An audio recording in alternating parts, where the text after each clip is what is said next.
네, 할렐루야. 이제 다시 또 공부를 하겠습니다. 자, 이제 우리가 야곱의 인생에 대해서 지난주에 공부를 좀 했는데 하다가 조금 못된 그런 부분들도 있습니다. 여기 첫 번째 여러분들에게 프린트를 드린 것이 있는데 보면 야곱의 생애 구별해 놓은 것이 있죠. 이 부분에 여기를 보세요. 자, 1단계는 야곱이라는 이름이 사기꾼, 도둑놈 그런 뜻이에요. 그래서 사기꾼 어디 살았습니까? 브엘세바 살았습니다. 77세 장가 못 간 노총각으로 살았습니다. 여기에서 이제 중요한 것은 장자권을 쟁취하게 되는 거죠. 그 다음에 이제 2단계의 삶입니다. 바다나람에 가서 종으로서 살게 되죠.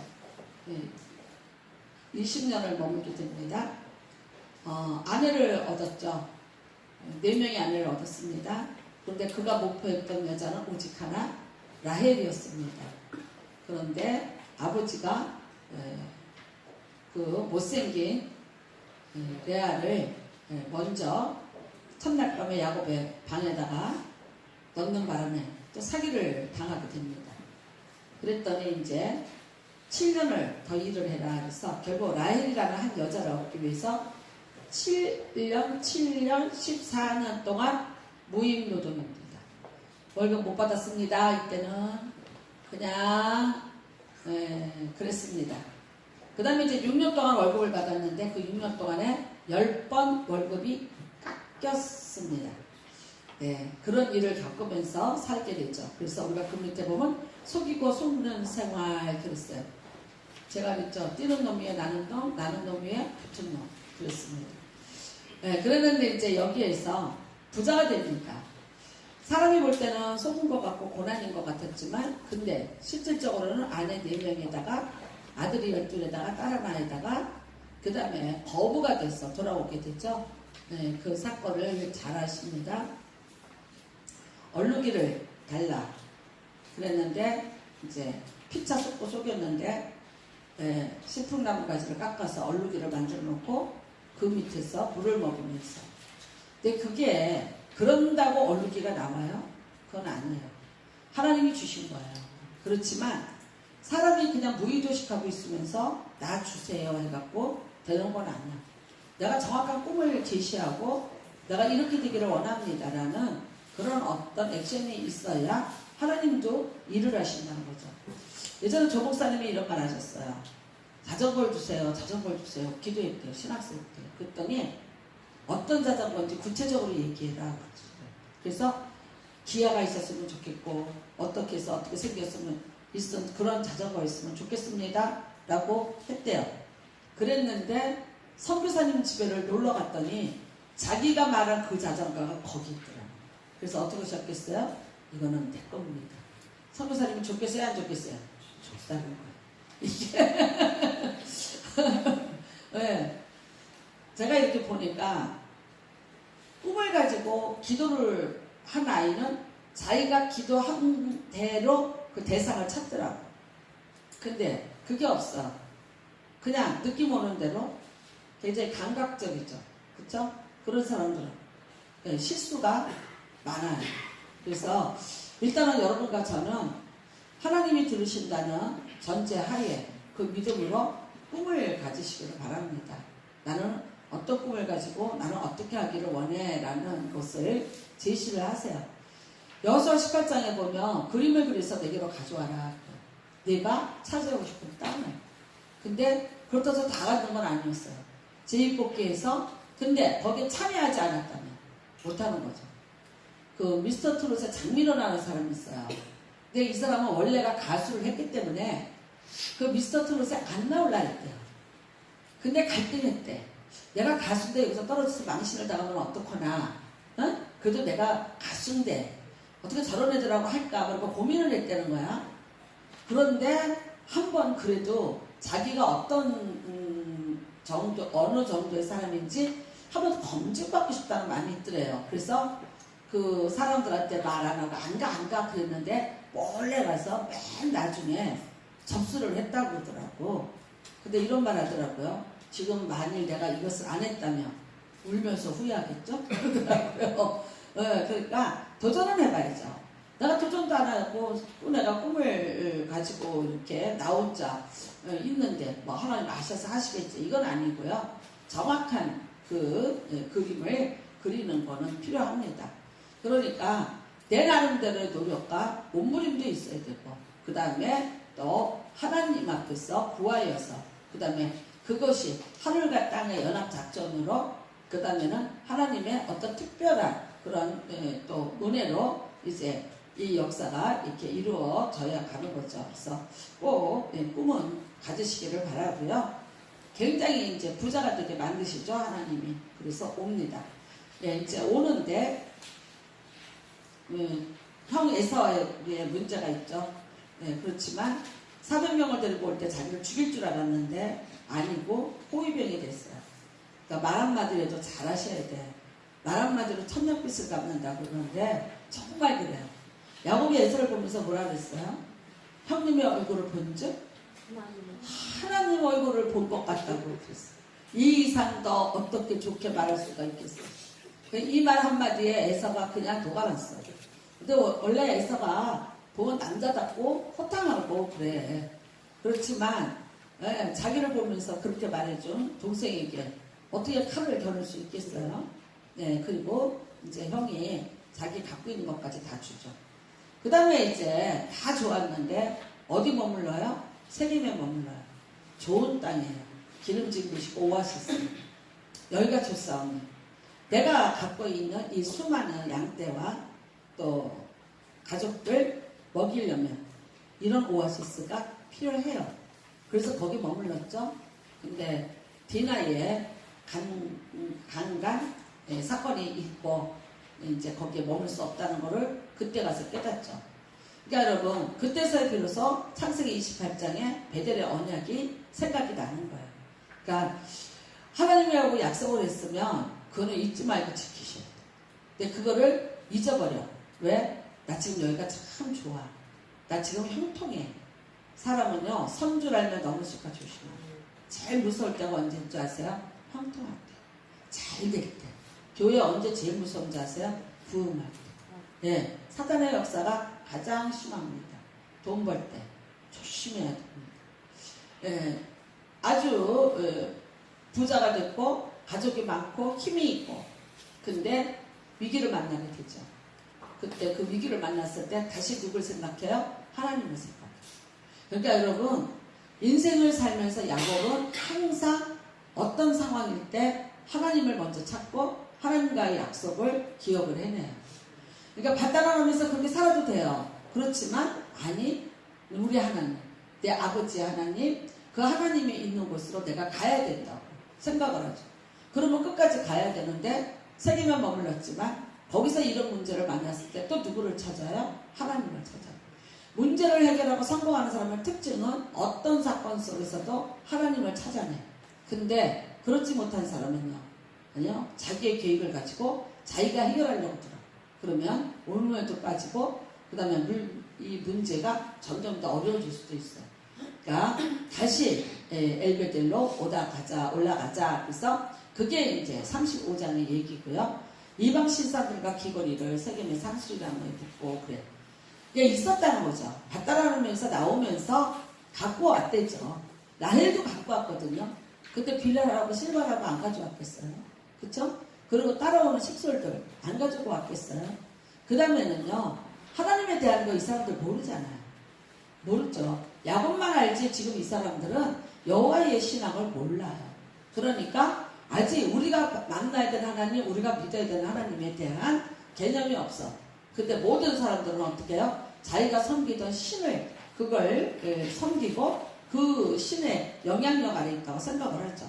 그러니까 다 그런 것들을 갖고 왔을 거예요.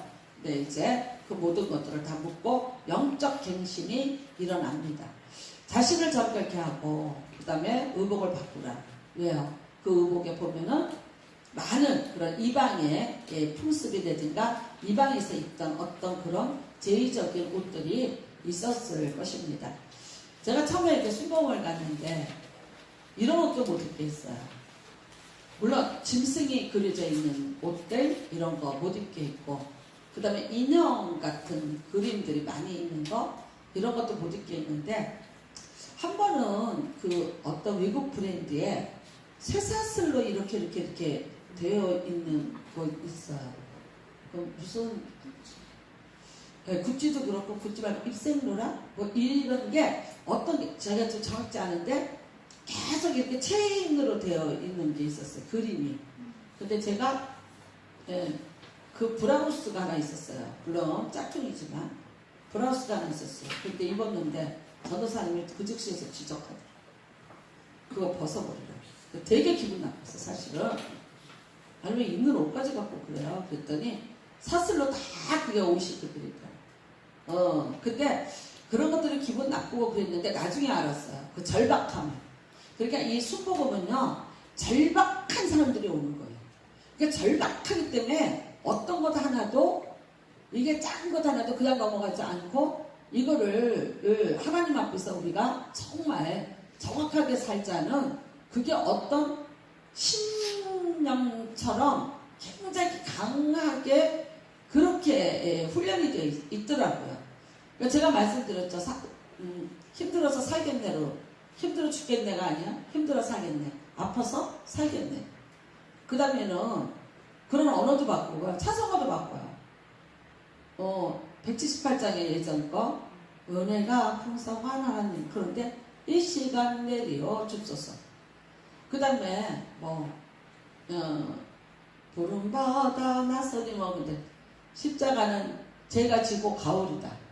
근데 그것도 바꿨어. 예수님이 지셨으니 그게 다 맞는 말이야. 근데 그게 사실은 십자가는 예수님이 지셨지 내가 지고 가오리다는 아니지. 그 옛날에 355장 부름받아 나서니 그 찬송 그러니까 계산을 해서 부르더라고요. 근데 나는 그게 처음에 너무 어색하고 이상했어. 근데 나중에 보니까 그만큼 저 사람들은 절박한 사람들이 모였고 절박하게 하나님 앞에서 정말 자신을 다시 이렇게 그 정리를 하면서 어떤 응답받기 위해서 올인을 하는 사람들이구나. 우리 이제 이해가 되더라고요. 그랬어요. 그래서 우리가 그것을 엘베델이라고 그렇게 얘기를 합니다. 그래서 이제 3단계죠. 속고 소리는 생활에서 3단계 헤브론으로 다시 오게 되고요. 그 다음에 여기에서 이제 많은 그런 영적인 훈련과 복을 받게 됩니다. 자, 이제 성경을 한번 이렇게 보시면 35장 1, 2, 3, 4, 5절 그걸 읽어보시면 엘베델로 가는 이야기가 나옵니다. 그래서 꼭 한번 읽어보시길 바라고요. 사실 여러분 그 약속 나루가 터에서 하나님이 야곱을 만나죠. 자, 이제 27절 32장 27절 보세요. 그 사람이 그에게 이르되 내 이름이 무엇이냐 질문이죠. 성경에서 이 특별히 창세기에서 하나님이 직접 질문하는 질문이 나옵니다. 아담 보고 네가 어디 있느냐 물어보고 가인아 네 아우가 어디 있느냐 그리고 오늘 물어봅니다. 내 이름이 무엇이냐. 이름 모르나요? 이름 알고 계시죠? 근데 야곱이 말합니다. 나 야곱입니다. 그랬더니 내 이름을 다시는 야곱이라 부를 것이 아니요 이스라엘이라 부를 것이니 이는 내가 하나님과 및 사람들과 겨루어 이겼습니다. 그래. 그래서 이 이름이 이스라엘이라는 이름은 뭐야? 하나님이 다스리는 자, 하나님과 겨루어서 이긴 자, 이제 그런 이름을 가지고 있습니다. 근데 그 다음부터 하나님이요 계속해서 야곱이라고 불러요.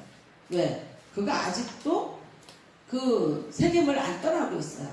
그래서 35장 이제 세겜을 떠나서 엘베델의 그 언약의 자리에 왔어요.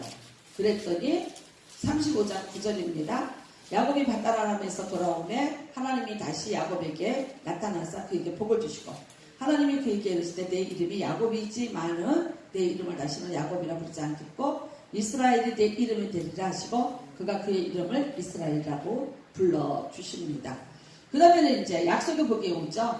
11절입니다. 하나님이 그에게 이르시되 나는 전능한 하나님이라 생육하고 번성하라. 한 백성과 백성들의 총회가 내게서 나오고 왕들이 내 허리에서 나오리라.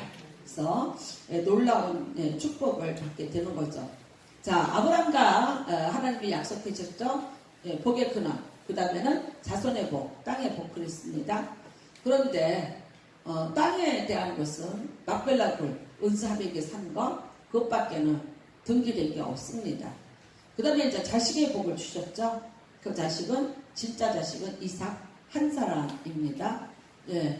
그런데 하나님이 이삭에게 나타나셔서 계속 내 하나님, 나는 내 하나님이라 내 아비 아브라함의 하나님이라. 그래서 아브라함과 이삭의 하나님이 됐죠. 이삭에게도 똑같아요. 생육하고 번성해라. 내가 너에게 자손 주고 땅 주겠다. 그랬는데 땅 별로 없었죠. 그러다가 이제 그랄 땅에 살면서 그 땅에 흉년이 들어오고, 그래서 모든 사람이 떠났을 때, 물론 이삭도 떠나려고 했지만 하나님이 떠나지 마 그랬어요. 그리고 그 떠난 사람들의 모든 땅을 이삭에게 주었습니다. 우리가 어떤 이런 위기가 오고 어려움이 와요. 그래서 다 물론 그 영향력 밑에 있습니다. 그런데 때로는요, 그런 일들이 어떤 누구에게는 기회도 되고 은혜도 될 수 있다는 거예요. 이삭에게 그 흉년은, 기억할 만한 흉년은 결국 자기가 땅을 차지하게 되는 기회가 되죠. 하나님의 약속이 성취가 되는데 그렇게 성취가 되었어요.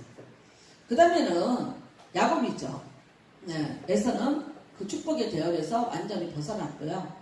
야곱에게도 하나님이 나타나시고 꼭 뭐라고 얘기했어요? 아브라함과 이삭과 하나님 아브라함과 이삭과 맺었던 언약, 그거를 계속해서 주지시키시죠. 그러니까 어떻게 해요? 너도 그 선상에 있는 사람이라는 거예요.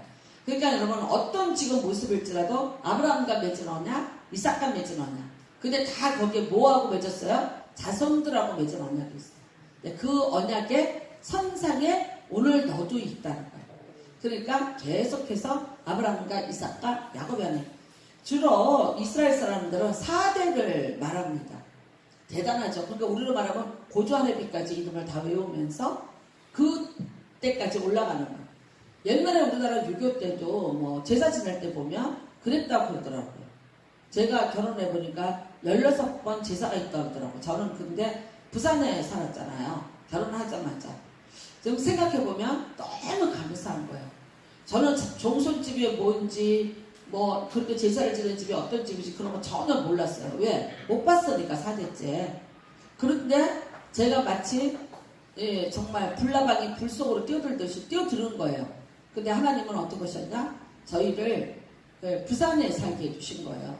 그러니까 저는 이것과 전혀 상관이 없어서 그냥 명절에 이제 한 번씩 오면은 차례 지내는 것만 보게 됐었어요. 근데 저희가 81년도에 서울로 오게 됐죠. 근데 놀랍게도 저희 시집에 여의도 수목업계 교회가 80년 연말에 붙었어요. 예. 한참 열심히 교회 다녔어요. 수목업계를. 여의도 수목업계를. 왜냐하면 전도를 하신 분이 있었는데요. 그분이 뭐 국회의원이셨고 주택은행장 하시고 이런 분이었는데 바로 그 뒷집에 살던 분인데 이분한테 전도를 받았어요.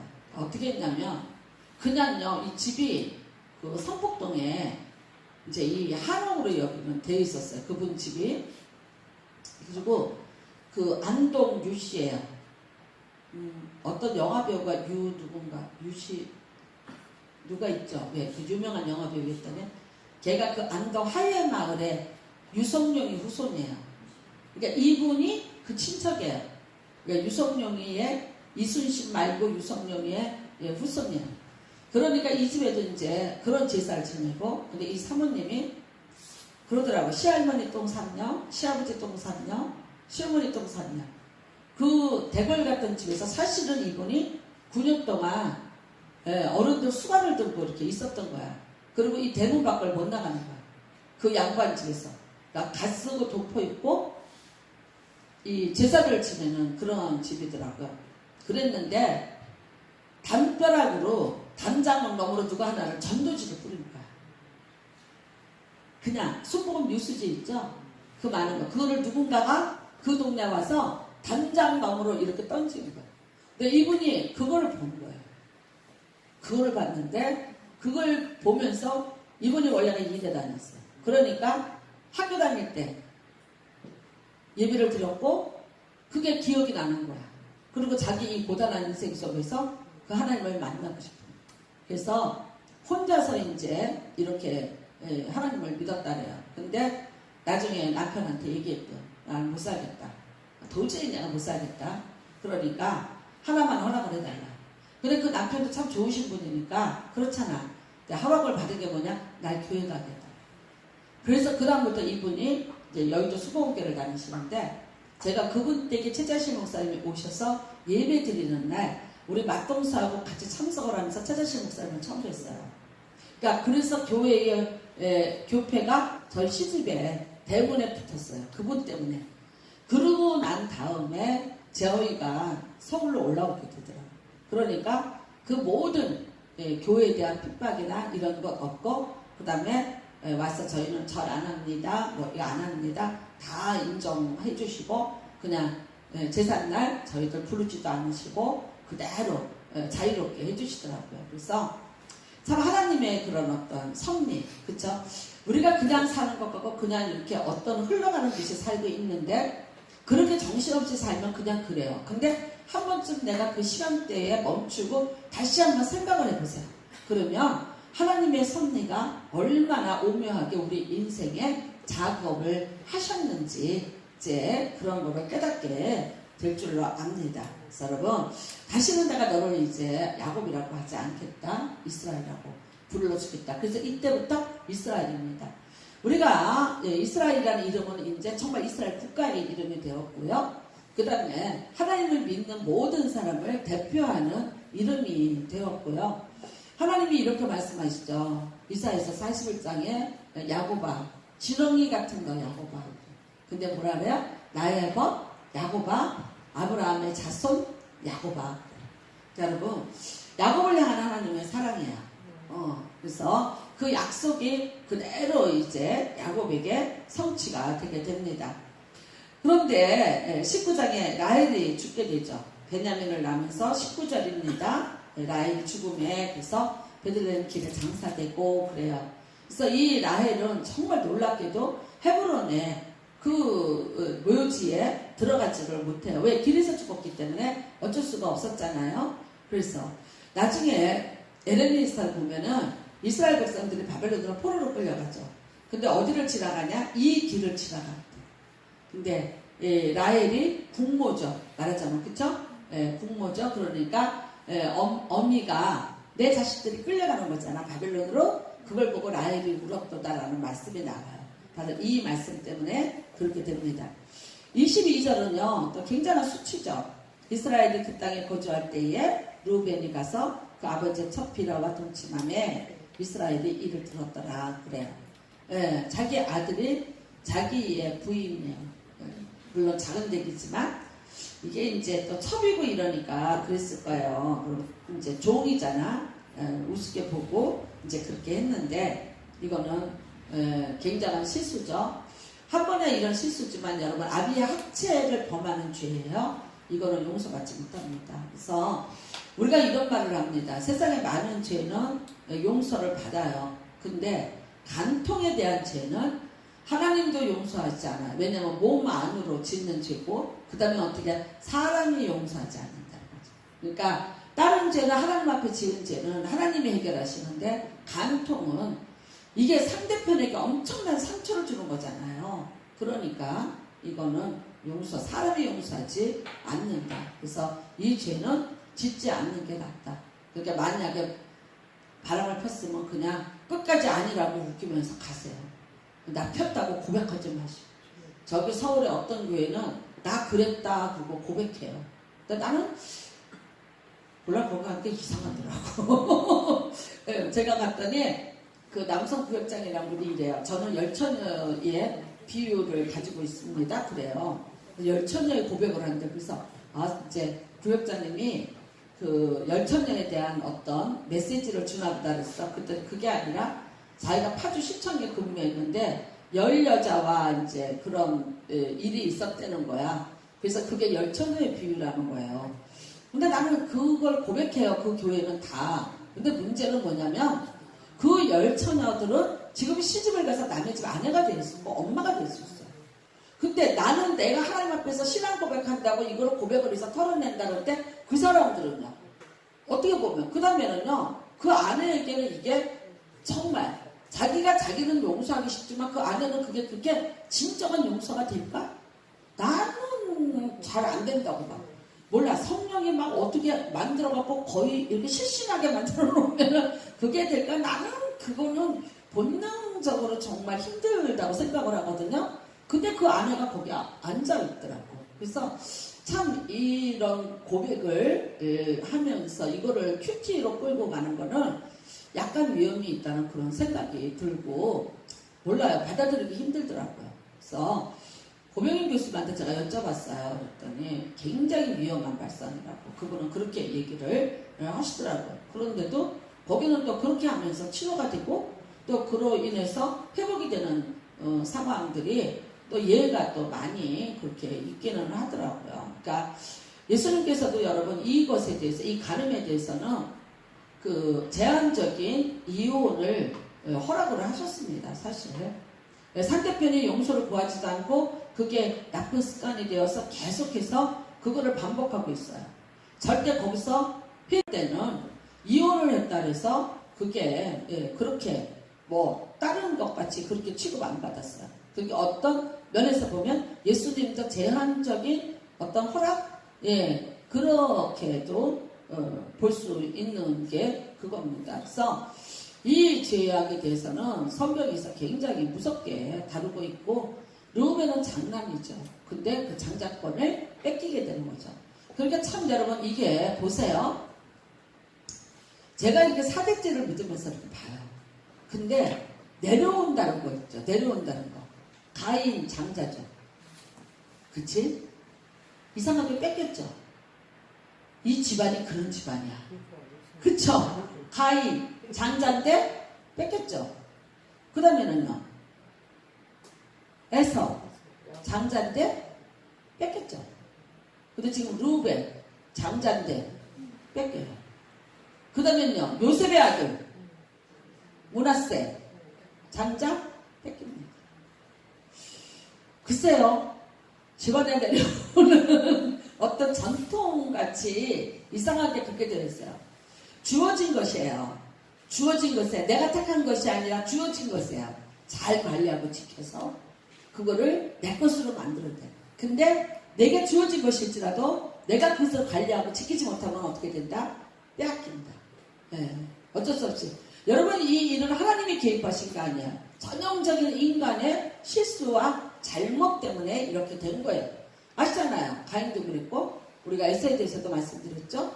그 다음에 르우벤도 역시 마찬가지로 뭔가가 근데 가인은 아니지만 에서나 르우벤은 다 뭐 때문에요? 자기의 불타는 정욕을 다스리지 못해서 결국은 이제 그렇게 됩니다. 그리고 이제 야곱의 12아들이 나옵니다. 근데 이 12아들에 대해서는 여러분한테 그 프린트를 나눠줄게요. 그거를 자세히 보시면 그 아들들의 이름과 뜻과 그 다음에 그 아들이 어떻게 됐는가가 기록이 되어 있습니다.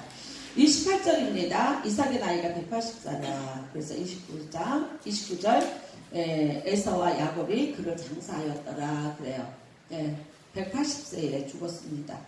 그 다음에 이제 에돔은 36장 8절 하나 보십시오.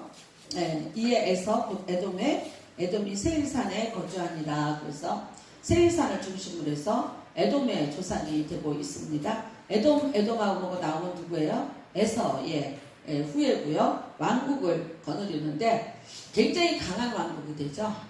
나중에 이제 우리가 출애굽해서 올 때 여기에 왕이 들어가 있었죠. 도로 좀 빌려달라 그러니까 안 빌려주게 되는 거죠. 그것 때문에 백성들이 이제 불평하고 그런 일이 있습니다. 약속을 받았다 그랬어요. 야곱은 에서는 아니에요. 근데 에서도 이 땅에 살면서 어떻게 해요? 굉장히 잘 살고 평통하게 살았어요. 단지 뭐가 없는 거야? 축복권이 없는 거고 장자권 그를 상속권을 잃어버리게 된 것이죠. 예, 그 다음에 이제 우리가 야곱은 어떻게 되느냐? 라헬이 죽고요. 그 다음에 쭉 넘어갑니다. 쭉 넘어가시기 바랍니다. 오늘 야곱 그냥 끝낼게요. 49장입니다.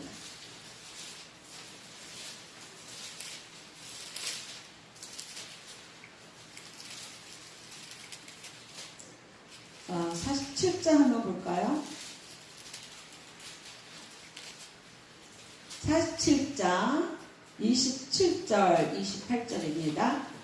이스라엘 족속이 애굽 고센 땅에 거주하며 거기서 생업을 얻어 생육하고 번성하였더라. 야곱이 애굽 땅에 17년을 거주하였으니 그의 나이가 147세라 그래. 그래서 이제 죽을 때가 됐습니다.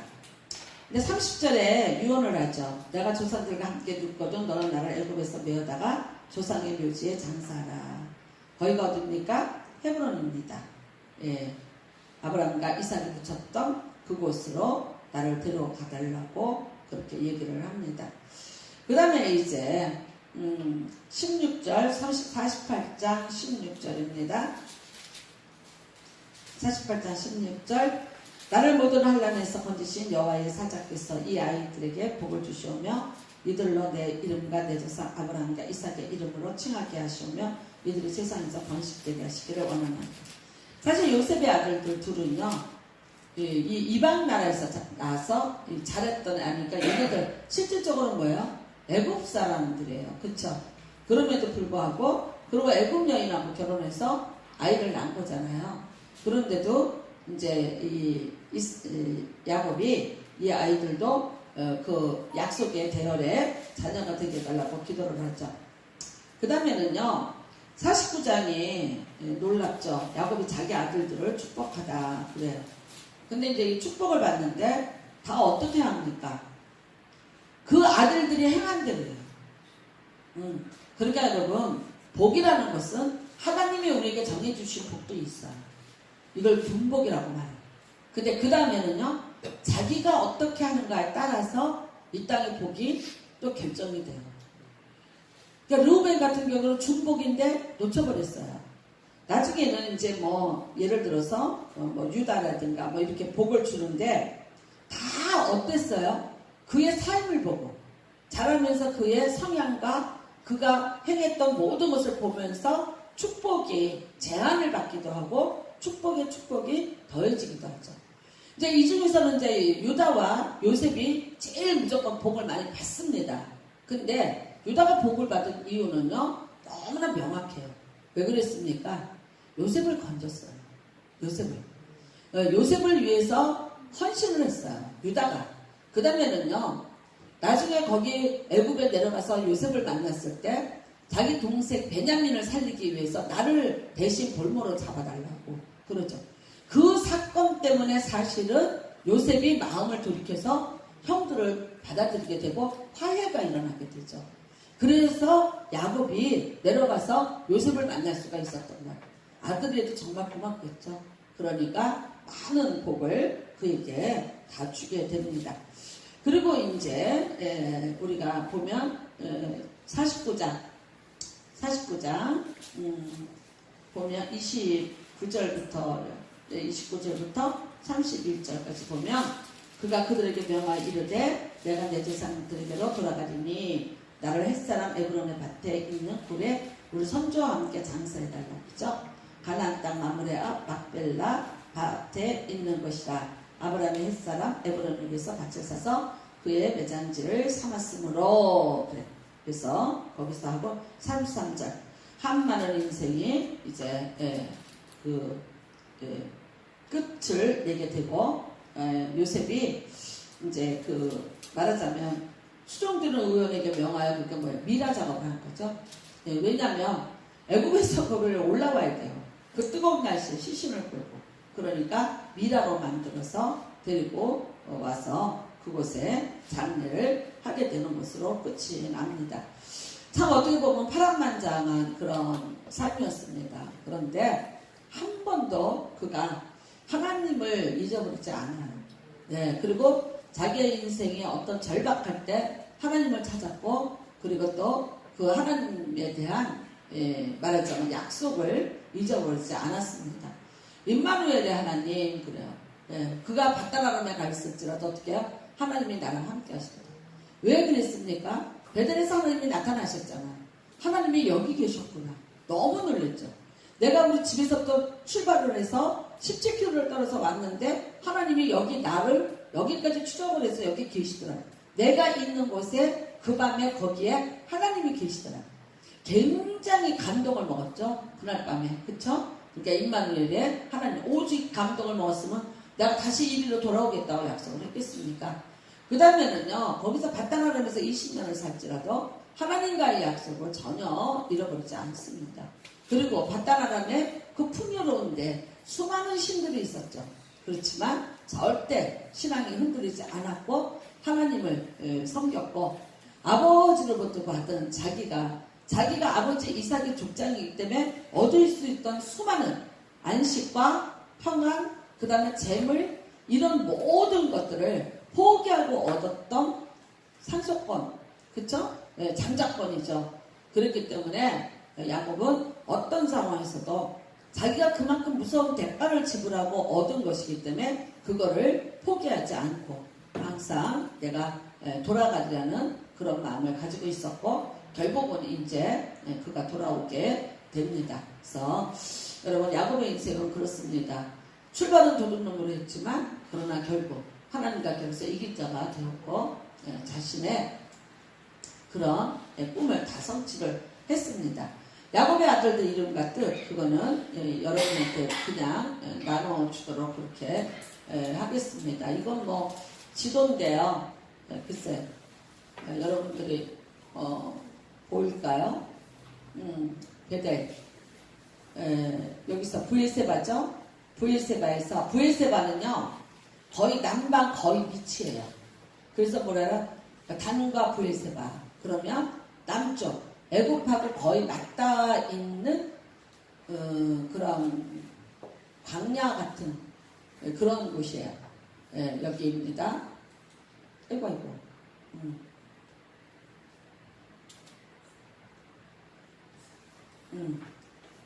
브엘세바 여기죠? 여기서부터 올라갑니다. 브엘세바에서 어디로 가요? 베델에서 밤에 하나님 만나고 돌제단 쌓죠. 그 다음에 쭉 해서 이제 분우엘 여기 지나서 라반이 살고 있는 그런 곳으로 가게 되고요. 그 다음에 돌아오죠. 야곱과 에서가 여기서 또 화해를 하게 되고요. 쭉 내려오는데 여기 세겜이죠. 여기서 그냥 머무는 거예요. 가까운 데 있었죠. 그러다가 이제 여기서 다시 환란을 당하고 베델로 다시 내려오게 되죠. 그 다음에 나중에 어디로 와요? 죽어서 헤브론으로 아니죠. 다시 여기로 내려갔죠. 애굽으로 그쵸? 애굽으로 내려갔다가 다시 죽어서 올라와서 헤브론 땅에서 자기의 인생을 멈추게 되는 것입니다. 자, 그 다음에는요, 우리가 오늘 요셉으로 좀 넘어가도록 하겠습니다. 요셉,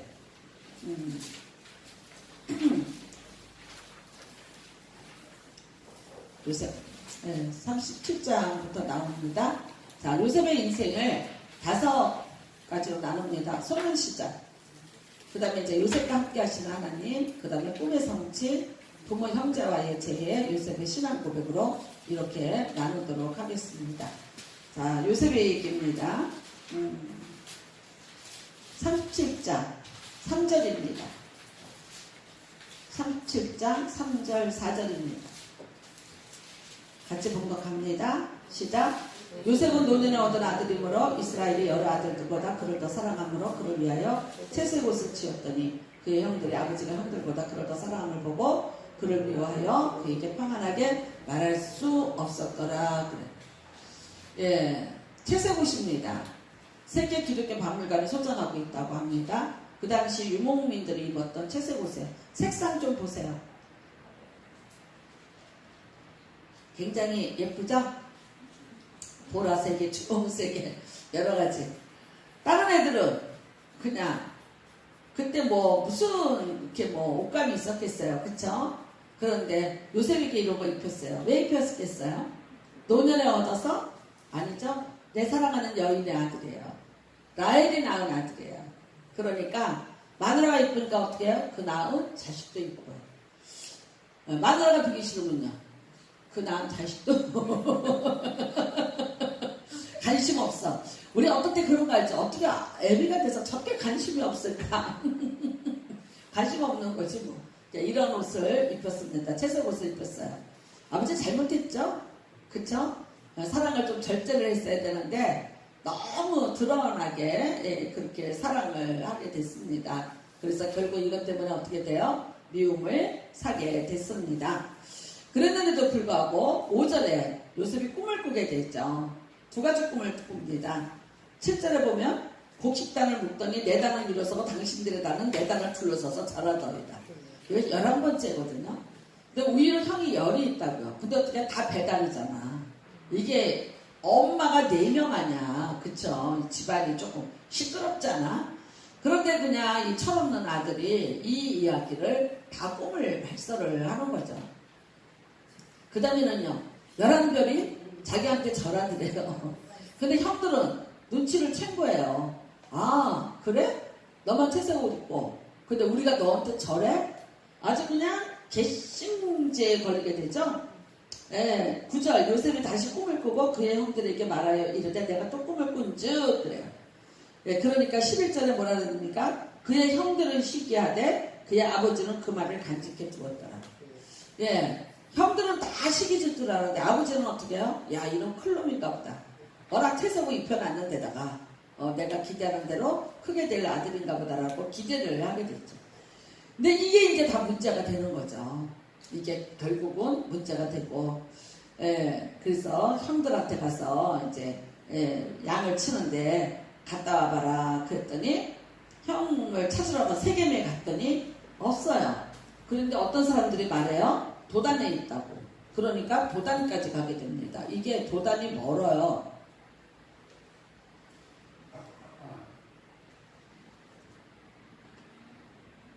세겜이 여기에요. 보이세요? 2번 세겜이에요. 3번 도단이에요. 여기까지 간 거예요. 근데 여기서 팔려서 어디로 가요? 쭉 내려와서 애굽에 이 힉소스 왕좌 이집트 수도라는 이곳까지 이제 붙잡혀서 팔려서 여기까지 쭉 이렇게 내려오게 되는 것입니다. 자, 그래서 우리가 이제 18절 보니까 형제들이 멀리서 보고 죽이기를 깨어요. 얘는 이 집안이 이것도 그래. 가인도 동생 죽이려고 그러고 에서도 야곱 죽이려고 그러고 집안이 조금 시끌벅적해요. 그러니까 동생들이 죽이려고 그러죠. 자기 꿈꾸는 자가 오도다.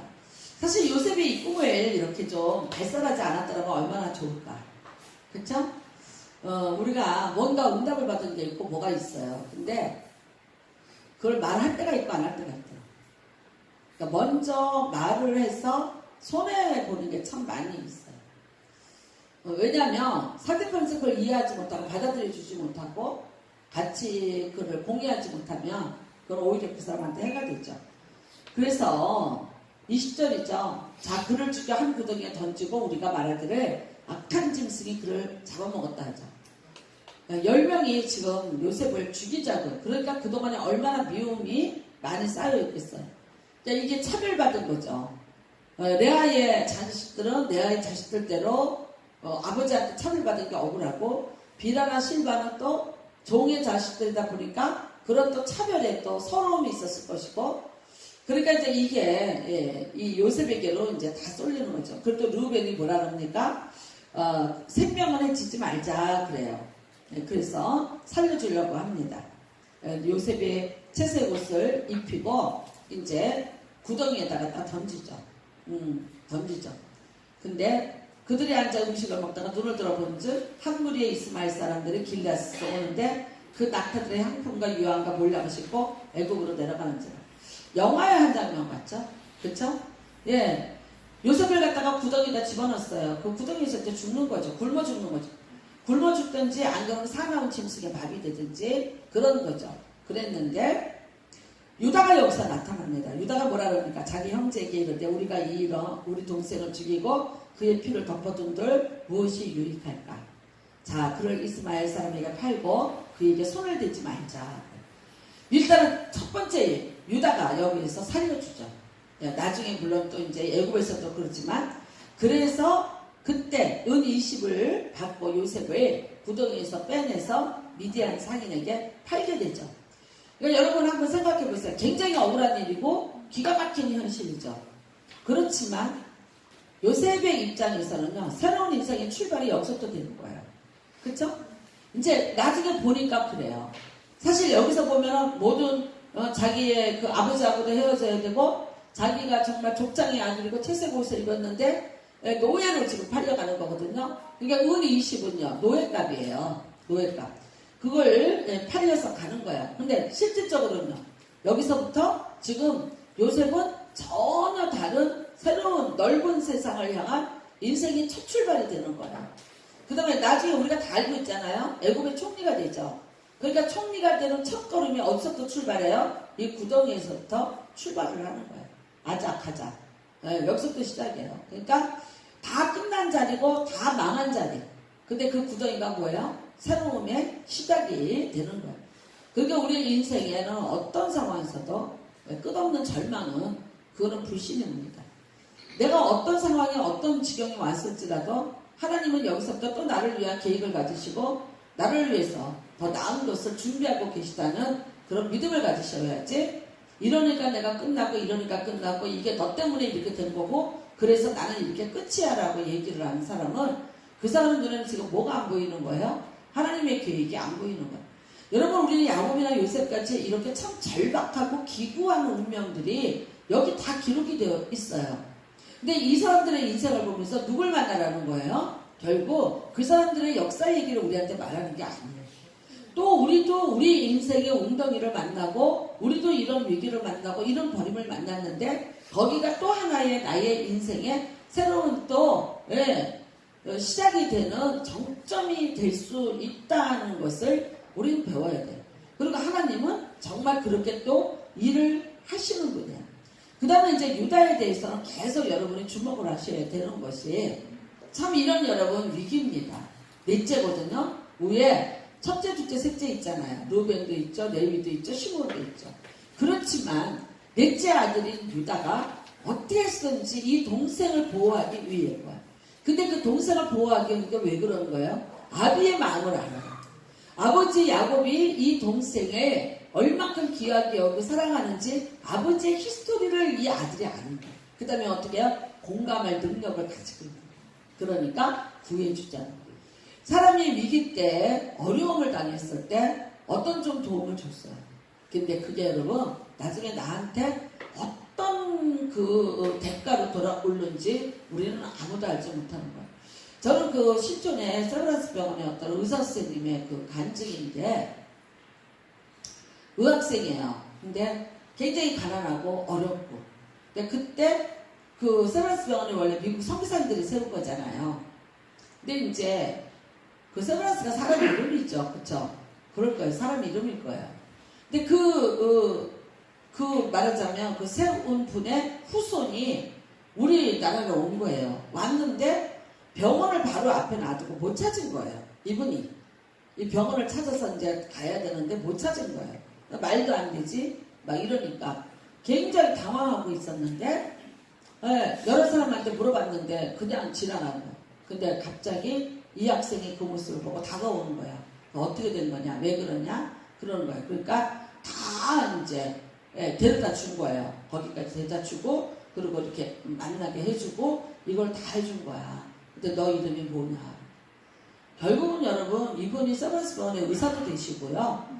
이분이 고국에 돌아가서 자기의 유산 중에서 일부를 이 학생한테 줘요. 그래서 학생이 어렵지 않게 다 공부하고 굉장히 자기가 많은 그거를 상속으로 물려받았다고 그 간증하는 얘기를 들었어요. 그러니까 참 어떤 작은 친절이었는데 그걸 하나님이 어떻게 갚으시는지는 우리는 모르는 거야. 그러니까 선을 향할 때 낙심하지 마라. 때가 되면 이루리라. 그래서 할 수 있는 그 사람들한테 선을 베푸시고요. 또 이제 손을 펴서 조금씩이라도 이렇게 나누고 서로 그러면 하나님께서 또 후이되어서 넘치도록 우리에게 돌려주시는 그런 은혜도 있을 줄로 압니다. 사람은 항상 정의 편에 있어야 되고 또 하나님의 선한 쪽에 서서 같이 일을 공모를 해야 됩니다. 결국은 이제 여기서 우리가 보면 죽은 걸로 알게 되는 거죠. 아버지가 33절입니다. 아버지가 그것을 알아보고 이르되 내 아들의 옷이다. 악한 짐승이 그를 잡아먹었도다. 요셉이 분명히 찢겼도다 하고 그 다음에 그 아버지가 그의 아들을 위해서 옷을 찢고 붉은 배로 허리를 묶고 오래도록 애통을 했다고 말하고 있습니다. 우리가 이제 38장은 조금 넘어갔다 나중에 제가 창세기 끝날 때 하도록 하겠습니다. 요 유다의 이야기가 4장처럼 여기에 들어와 있습니다. 자, 그냥 요셉으로 넘어가겠습니다. 팔렸는데 누구네 집으로 팔려갑니까? 39장입니다. 39장. 요셉이 이끌려 애굽에 내려가면 바로의 신하 취미대장. 이거 지금 말한 뭐예요? 청와대 경호실장이에요. 애굽 사람 보디발이 그를 그리러 들어간 이스마엘 사람의 손에서 요셉을 산이라 그래요. 여기서 보디가 들어가면은요 신격화된 사람이랍니다. 그러니까 애굽의 이름에 보디라는 이름은 제사장들에게 붙여지는 접두사 같은 거예요. 그러니까 이 보디발은 신격화되어 있는, 그러니까 역사 이야기예요. 역사 얘기인데 애굽의 바로 옆에는 옷을 입지 못한답니다. 그러니까 모든 신하들이 다 벗고 바로를 아련한답니다. 왜 그러냐면 그는 태양의 아들 신이에요. 그래서 사람이 옷을 입고 가리고 그 앞에 있지 못하겠다는. 그래서 우리가 그 애굽의 벽화 같은 걸 보면 아주 그 치부만 살짝 이렇게 가리고 다 벌거벗고 있죠. 심지어 머리도 다 밀었죠. 그리고 바로 옆에서 수종을 들고 있는 그림들이 있지 않습니까? 그런 거예요. 그래서 굉장한 집안이죠. 바로를 경호하는 청와대 경호실장에다가 그 다음에 신격화되어 있는 이름까지 받은 그런 사람이죠. 자, 브엘세바의 작은 족장의 아들이죠. 그쵸? 야곱의 아들이죠. 근데 죽음을 통과하는 고통을 겪었지만 지금 어디로 가고 있어요? 세계에서 그 당시 애굽은 제일 큰 나라고 문명이 제일 발달한 나라죠. 누가 말했더니 그때 영국 없었어요? 그랬더니 없었습니다. 예, 아무것도 존재하지 않을 때죠. 그때는 단지 황하강하고 그 다음에 나일강하고 라반의 집이 있던 유브라스 강과 티그리스 강이 있던 메소포타미아지요. 여기가 이제 인류 4대 문명 발상지 중에 하나이지 않습니까? 그러니까 가장 그 당시에 문명이 발달한 나라다운 나라, 부적함되죠. 이집트입니다. 그리고 천문학이 발달했고 수학이 발달을 했고요. 그런 아주 문명의 나라로 가는 거죠. 말하자면 브엘세바 돌짝밭에서 이곳으로 옮겨지게 됐습니다. 2절입니다. 같이 읽겠습니다. 시작. 여호와께서 요셉과 함께 하심으로 그가 형통한 자가 되어 그의 주인 애굽의 사람의 집에 있으니. 그 다음에 3절. 그의 주인이 여호와께서 그와 함께 하심을 보며 또 여호와께서 그의 범사에 형통하게 하심을 보았더라. 아멘. 야곱이 바다나람에 갔어요. 라반의 집에 있었어요. 어떻게 됐습니까? 부자가 됐습니다. 그렇죠? 그래서 야곱이 말하죠. 내가 오고 나서 삼촌이 부자가 됐다고. 하나님이 복을 주셨다고. 근데 어떻게 해서 나를 월급을 10번이나 꺾었냐. 그걸 막 먹은 마음이 있었죠. 막 원한이 맺혀갖고 나중에 이제 떠나기 직전에 그렇게 따지니까 라반이 좀 미안해하긴 했어요. 자, 여호와께서 함께 하신다. 우리가 요셉의 신앙을 뭐라고 얘기하냐면 하나님 면전 신앙이라고. 뭐예요? 하나님이 어디 계셔요? 여기 계셔요. 네, 여기 면전. 내 눈앞에 계시다. 제가 말씀드렸죠. 하나님이 나를 눈동자같이 사랑하시는 거예요. 근데 목사님들이 뭐라고 밝혔냐면 우리 몸의 눈동자가 얼마나 귀하냐. 그래갖고 속눈썹, 겉눈썹에 눈썹까지 있으면서 보호한다. 그렇게 사랑하신다는 뜻이다. 아주 틀린 건 아니에요. 사랑한다는 것에 대해서 내 해석은 틀렸습니다. 하나님이 우리를 눈동자같이 사랑하신다는 건 어떤 것인가면요. 하나님의 눈 속에 우리가 박혀 있는 거예요. 그러니까 여러분, 내 아이가 내 망막 속에 있다는 건 뭐예요? 내가 지금 그 아이가 내 보이는 시야 안에 있다는 거죠. 그쵸? 그러니까 이게 하나님이 우리를 눈동자같이 사랑한다는 뜻은 하나님의 시야 안에 내가 있다는 거예요. 그 다음에 어떻게 해요? 그만큼 가까이 있다. 거꾸로 말하면 어떻게 해요? 내 시야 안에 누가 보여야 돼요? 하나님이 보이시죠. 여러분이 무슨 일을 하든 무슨 말을 하든 항상 이 개념을 가지셔야 돼요. 이 일을 만약에 하나님이 보신다면 어떻게 하실까? 보실까 안 보실까? 보시고 계시다는 개념을 가지셔야 돼요. 이게 요셉이 어떤 상황 속에서도 성공하고 살아남을 수 있었던 그 방법입니다. 그래서 여러분, 여호와께서 요셉과 함께 하시고로. 근데 요셉이 나중에 뭐라 그래요? 내가 어떻게 하나님 앞에서 범죄하리요? 이게 항상 요셉의 의식이에요. 하나님은 요셉과 함께 했고 요셉과 함께 하는 것을 다른 사람도 알아줘요. 그런데 요셉은요, 내가 하나님 앞에 있다. 예. 그 얼마나 밀접한 관계가 있어요. 17세에 팔려갔어요. 근데 17세의 신앙 교육이 그 아이의 인생을 좌우했잖아요. 그래서 여러분, 참 이게요, 조기 교육이 너무너무 중요한 거예요. 우리가 나중에 다 큰 다음에 자기 세계가 구축된 다음에 하나님 앞에 와라. 엄청 힘들어. 엄청 힘들어. 어렸을 때부터 우리가 이거를 세뇌 교육을 시키면서 조기 교육을 시켜놓으면요, 갔다가도 오고 갔다가도 와요. 공산당들이 애기 난지 3개월만 되면 타가소에서 받아서 그때부터 김일성 찬양을 시킨대잖아요. 그러니까 여러분, 그 전문가들은 그래요. 두 정부가 있는 것이 낫지, 우리가 만약에 통일이 된다면 그 의식은 바뀌지 않는다. 그들이 의식을 바꾸고 우리의 이 모든 것들을 받아들인다. 그건 엄청난 착각이라고 얘기해요. 근데 나는 그것도 안 믿어. 왜 그러냐면 북한에서 온 사람들 보면 뭐, 그쵸? 남한 개념을 가지고 또 이렇게 잘 살고 있잖아요. 근데 나는 참 놀랬어. 북한에서 온, 뭐 다는 그런 게 아니겠지만 그 북한 사람들이 정조 개념이 없다고. 이 중국 여자들하고 똑같대요. 그래서 그 개념이 없대. 근데 이제 그 북한 사역을 하시는 분들이 그런 얘기를 하더라고. 전혀 우리 같은 이런 그 개념을, 그래서 교회에서 그거를 성립을 시켜주는데 그게 참 이렇게 힘들다는 그런 얘기를 했어요. 자, 여러분. 근데 참 형통과 번거를 병행하여 두사입니다. 39장 7절입니다. 그 후에 그의 주인의 아내가 요셉에게 눕짓하다가 동침하기를 청하니, 그쵸? 예, 참 큰일 납니다. 사실 보디발은 다 맡겼어요. 예, 이 요셉에게 집사로서 그 모든 것을 다 맡겼어요. 6절에 보면 요셉은 용모가 빼어나고 아름다웠더라. 참 신기한 거예요. 꽃미남이었나봐. 그러니까 그냥 그 늙은 아내가 남편은 바빠서 맨날 집에도 오지 못하고 빈집에서 독수 공부하고 있다가 이 총각을 지금 꼬드기기 시작을 합니다. 그런데 9절이죠. 이 집에는 나보다 큰 이가 없으며 주인이 아무것도 내게 금하지 아니하였어도 금한 것은 당신뿐이니 당신은 그의 아내입니다. 그런즉 내가 어찌 이 큰 악을 행하여 하나님께 죄를 지으리까. 그래서 이거를 거절하게 되죠. 한 맺힌 여인의 그 복수는 아주 심했습니다. 뭐라 그래요? 18절 모함하죠. 내가 소리질러 불렀더니 그가 그의 옷을 내게 버려두고 밖으로 도망하여 나갔나이다. 남편한테 일렀습니다.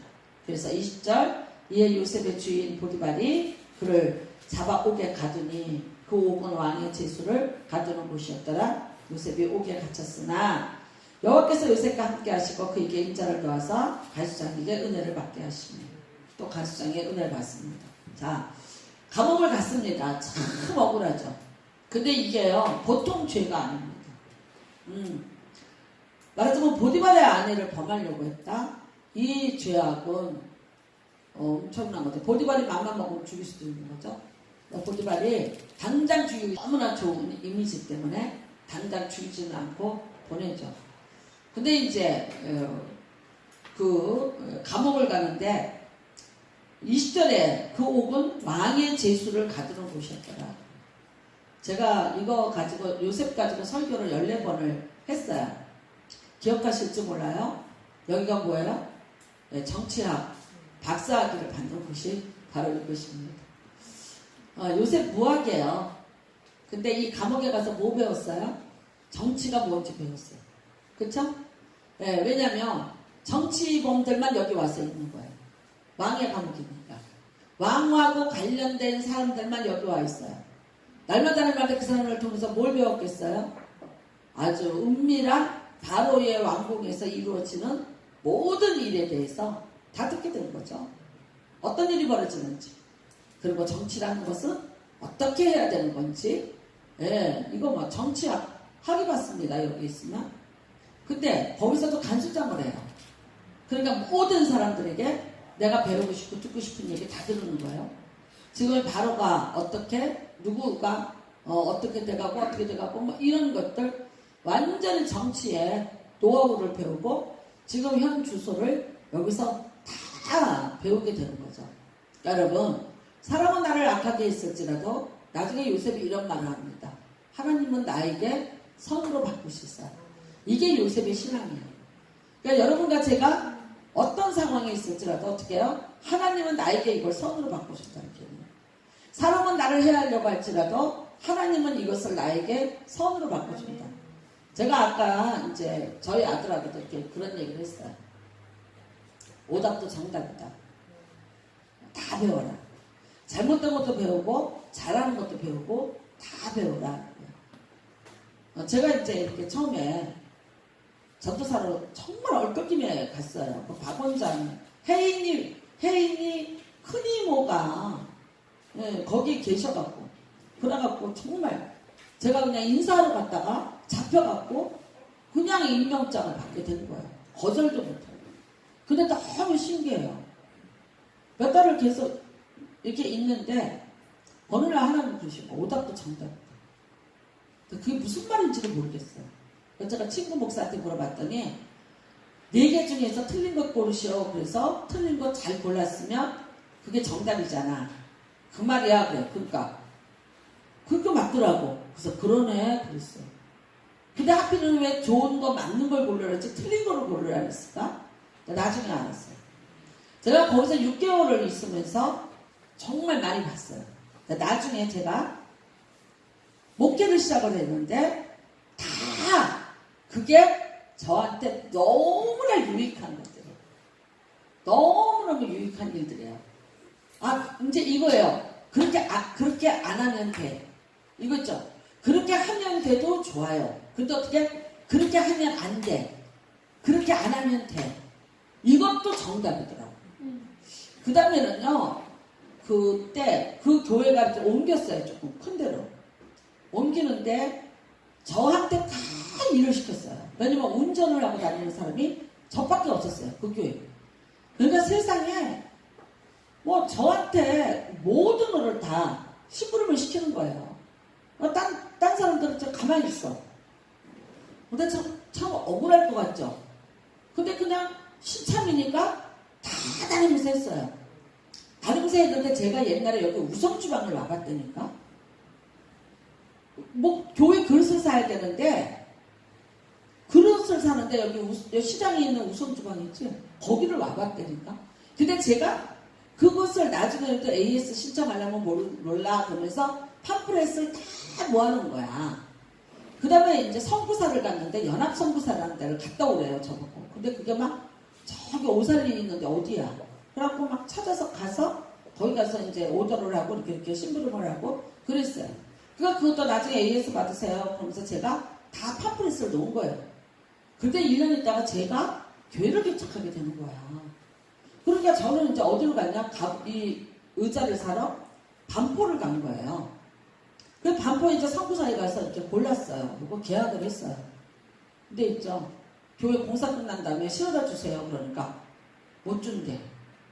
아니 내가 계약했잖아요. 아니 그냥 계약금 돌려줄게요. 못 준대요. 그 가격에. 왜? 11월 5일날 IMF가 터졌어요. 그러니까 제가 12월 20일쯤 찾으러 갔더니 못 준다는 거예요.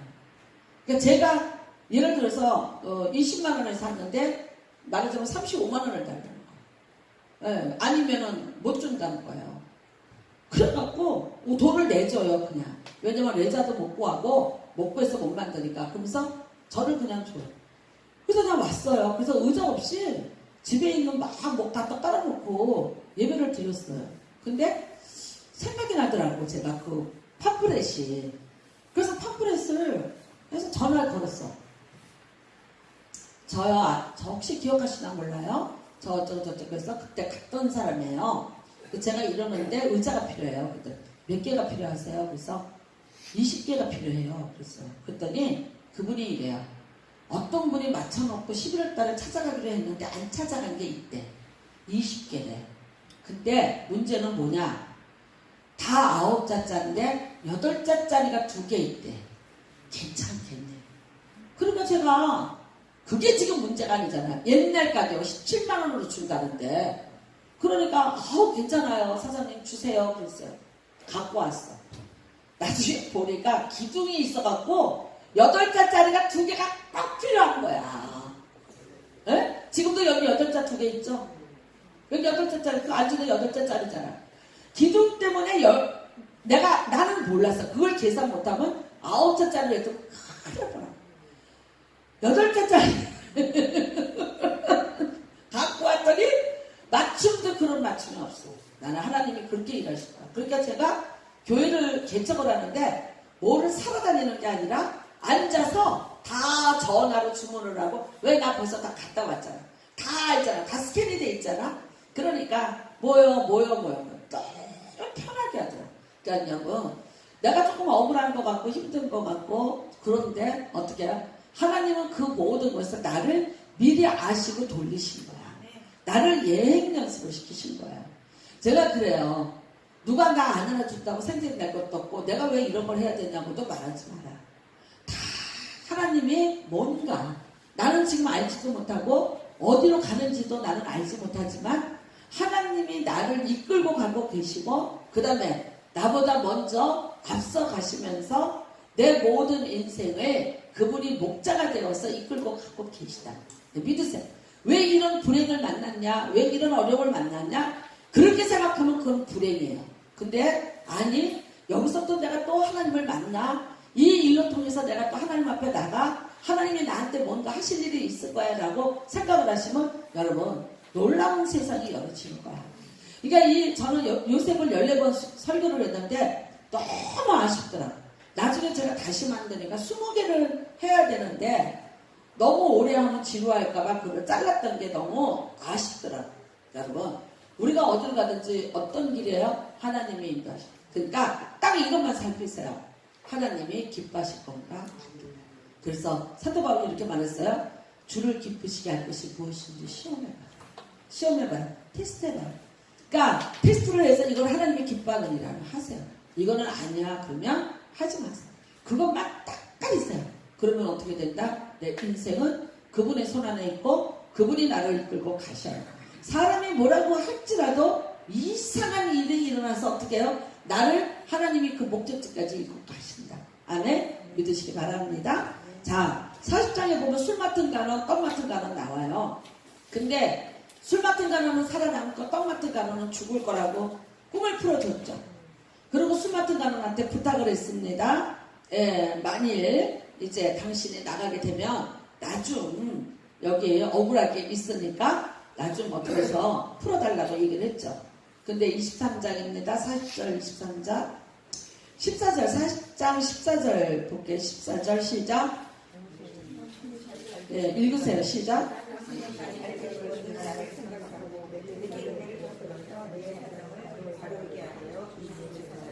네, 23절입니다. 시작. 이게 인간이야. 이게 사람이에요. 근데 여러분 왜 안 끊었겠어요? 하나님이 다 시간이 있는 거예요. 꺼내야 될 때가 있고 지금 아직 준비 덜 됐어요. 나는 억울하니까 여기서 나가고 싶어. 근데 하나님은 거기서 너 정치 좀 더 배워야 돼. 그 다음에는 어떻게 해요? 정세가 바뀌어야 돼. 세상이 바뀌어야 돼. 그래야 요셉이 총리가 될 수 있어요. 잘 생각해 보세요. 애굽이 어떤 왕조입니까? 예, 대단한 왕조죠. 고왕조, 중왕조, 신왕조. 언제까지 이 왕조가 살아있었습니까? 클레오파트라가 마지막 왕이에요. 누구한테 죽었어요? 시저한테. 네, 로마에 망할 때까지 3,500년을 버텨낸 나라가 그 나라예요. 그러니까 우리 대한민국 대단한 나라. 우리 대한민국 몇 년이에요? 5,000년 역사를 가지고 있는 나라가 대한민국이야. 대단해요. 정말 대단해요. 그러니까 지금 이제 비슷한 거죠. 그쵸? 그러부터 그러니까 지금 이제 이집트로 돼 있죠. 이집트로. 그때 이제 애국은 우리가 애국이라 그 이집트 그때 망하고 지금 이제 이집트 나라는 있지만 그 왕조는 그때 클레오파트라 때 이제 다 무너진 거죠. 자, 어디라고 감히 이방인이 총리가 됩니까? 못되죠. 근데 참 수치스러운 역사를 가지고 있어요. 요 중왕조 때에 왕조가 한 방 딱 끊어져요.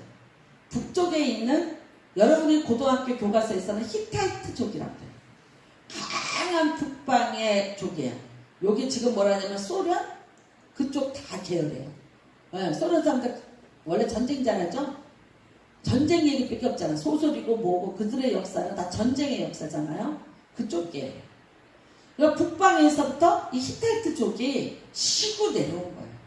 내려와서 애굽의 중왕조 때 여기를 일순간 점령을 한 때가 있었어요. 네. 그래서 여러분 바로가 총리가 될 때가 언제냐? 요때 된 거예요. 이게 애굽의 왕조가 그대로 내려왔다면 절대 이 이방인이 못 되는 거예요. 그러니까 하나님이 어떻게 하셨어요? 요셉을 총리로 만들기 위해서 지금요 세계 역사의 판도가 바뀌는 거예요. 우리는 이런 생각해요. 왜 한나가 그렇게 기도를 하는데도 사무엘이 왜 그렇게 늦게 나왔을까? 늦게 나온 이유는 뭐예요? 엘리의 제사장 아들들이 다 죽고 엘리의 시대의 종지부를 찍어서 더 이상 피해를 보지 않을 때 그때 사무엘이 태어난 거예요. 만약에 여러분 하나님이 사무엘을 쓰시려고 하는데 엘리 제사장과 그 아들, 그 악한 아들들이 계속 살아있다면 어떻게 됐겠어요? 못합니다. 죽여버렸겠죠. 그들을 다 제거했어요. 그 다음에 어떻게 해요? 다시 이 나라를 블레셋부터 건지기 위한 하나님의 이 어떤 계획이에요. 그러니까 우리는 어떻게 보느냐? 여기서 보는 거예요. 여기서. 네, 아니요. 하나님은요. 우주 만물을 다 가능하고 계십니다. 여러분의 인생을 여러분의 좁은 시야로만 해석하고 보려고 하지 마세요. 나는 어디에 있어요?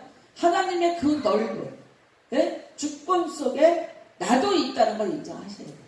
내 인생이 가는 여정이 내가 생각하고 내가 결정하고 내가 아는 그 개념 속에서만 움직이지 않는 무언가 굉장히 강한 손이 어떤 큰 손이 나를 이끌고 가고 계시다는 이걸 여러분이 느끼셔야 돼요. 느끼시면 어떻게 돼요? 모든 일이 합력하여 선으로 바뀌는 겁니다. 이 고백을 하게 되는 거예요. 나는 로마서 8장 28장에 여러분 모든 일을 합력하여 선을 이룬다. 하나님을 사랑하는 자 곧 그 뜻대로 부르심을 받은 자들에게는 누구에게나 모든 일이 합력하여 선은 안 돼요. 근데 그 앞에 전제 조건이 뭐예요? 하나님의 뜻대로 부르심을 받은 자. 하나님의 뜻을 아는 자, 하나님의 그 뜻과 계획 속에 있는 자들에게는 어떤 상황이든지 그 일이 변화해서 선으로 바뀐다.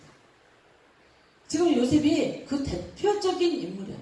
누가 보면 기구만장이에요? 파란만장이에요? 어떻게 이럴 수가 있을까? 아니요. 그랬기 때문에 총리가 될 수 있었고 이 한 사람을 총리로 만들어서 하나님은 지금 뭐라고 계세요? 한 나라를 만드시는 거예요. 자, 나라가 되려면 땅이 있고 주권이 있고 그 다음에 백성이 있어야 돼요. 근데 여러분 야곱이 여기 내려올 때 몇 명 데리고 내려와요? 70명 데리고 내려와요. 70명 갖고 나라가 됩니까? 그러니까 어떻게? 최소한 200만 명 만드시는 중. 이 애굽의 땅에 데리고 와서 잘 먹이고 잘 키우고 생육하고 번성하게 만들어서 200만 명이 만들어서 약 200이라고 보죠. 왜냐면 장정이 60만 곱하기가 들어가죠. 어린아이 뭐 노인네 여자 뭐 또 늙은이들 뭐 점점 다 하면 그 이상의 숫자가 되는 거죠. 한 나라를 사용할 수 있는 그게 되는 거예요. 됐죠? 그 다음에 주권, 하나님이 주권자가 되시는 거고, 그 다음에 땅은요, 꿀이 흐르는 땅이라 그러는데 꿀이 흘렀어요? 안 흘렀지. 근데 야곱이 내려가고 난 다음에 하나님이 거기다가 모든 족속들, 물론 있었지만 다른 족속들까지 다 붙여서 7족속이 그 땅에 살게 해요. 걔네들 열심히 뭐 했어요? 열심히 농사 짓고 잘 살았어. 그쵸? 돈 벌고 열심히 살았어. 근데 그 주인은 원래 누구예요? 예. 주인은 여기 이스라엘 백성들 가서 다 가질 거예요. 그러니까 그 땅 개가리 놓은 거예요. 포도원 만들어 놓고, 무화과 만들어 놓고, 집 져놓고, 우물 파놓고, 그 다음에요, 아름다운 성을 쌓아놓고, 그 사람들은 자기 건 줄 알고 열심히 했어요. 근데 사실 주인은 지금 애국 땅에서 조금 허덕이고 있어요. 나중에 오면서 뭐라 그래요? 네, 그것을 내가 너에게 주리라. 신명기 6장에 나오죠. 내가 심지 않은 것을 거둘 것이며, 내가 쌓지 않은 성을 살 것이며, 내가 파지 않은 우물을 마실 것이며, 내가 채우지 않는 아름다운 것을 내가 가지리라. 그러니까 여기 애굽에 가서 종살이하고 있는 동안에 하나님은 무슨 일을 하셨어요? 이들이 가서 살 땅을 준비해 놓고 있으셨어요. 그러니까 여러분, 하나님은 다 일하고 계세요. 여러분을 위해서 지금도 일하고 계시고 또 장차도 일하고 계신 것을 믿으시기를 바랍니다. 자, 그 다음에는요, 41장에 이제 드디어 하나님의 작업이 슬슬 시작이 됩니다. 누가 꿈을 꿉니까? 바로가 꿈을 꿨습니다. 네. 뭐 흉하고 파리한 소가 아름답고 살찐 7소를 먹은지라. 가는 7 이삭에 부성하고 충실한 7 이삭을 삼킨지라. 바로가 깬즉 꿈이라. 그래서 8절에 보면 뭐 번민을 했죠. 그 다음에 점술가 현인들 다 불렀어요. 해석한 적 없더라. 여러분 그 역사에 보면은요, 애굽의 바로들 착했대요. 그리고 굉장히 도덕적이었대요. 왜 그러냐면 사후의 세계를 그들은 더 강하게 믿은 거예요. 그러니까 내가 사후에 잘 살려면 내가 지금 착하게 살아야 돼. 그랬대. 그래서 항상 바로의 그림이 있는데 보면 뭐 들고 있어요? 저울. 저울 들고 있는 신하가 있죠? 왜 그래요? 네 행위를 내가 달아봐. 그래서 네가 더 좋은 곳으로 가고 나쁜 곳으로 가고 그 개념이에요. 그러니까 저울 든 자가 항상 옆에 쫓아 행위를 달아보시느니라. 그거예요. 그래서 실제적으로 굉장히 이 사람들이 도덕적이고 착했다고 그러더라고요. 그러니까 이런 일이 있었습니다. 근데 여러분 이게 해석하는 자가 없죠. 누가 그렇게 하시는 거예요? 하나님. 근데 우리가 봐도 이거 좀 해석 안 돼? 해석 안 돼요? 좋은 일이 있는데 나쁜 일이 있고, 근데 그 나쁜 일이 좋은 거를 뭐 이렇게 삼키나 보다. 해석 안 돼? 아유, 그때 있었으면 완전 초문이 되는 건데. 지금 세월을 잘못 만나가고. 별것 아닌데. 그쵸? 별것 아닌데 아무도 못했대요. 근데 이제 요셉이 대답을 합니다. 그래서 이제 그게 7년 풍년, 7년 훈련이라고 얘기를 합니다. 쭉 얘기를 해줘요. 자, 41장 37절, 38절부터 40절, 42절, 43절까지 기분 좋으니까 쭉 읽으시겠습니다. 시작!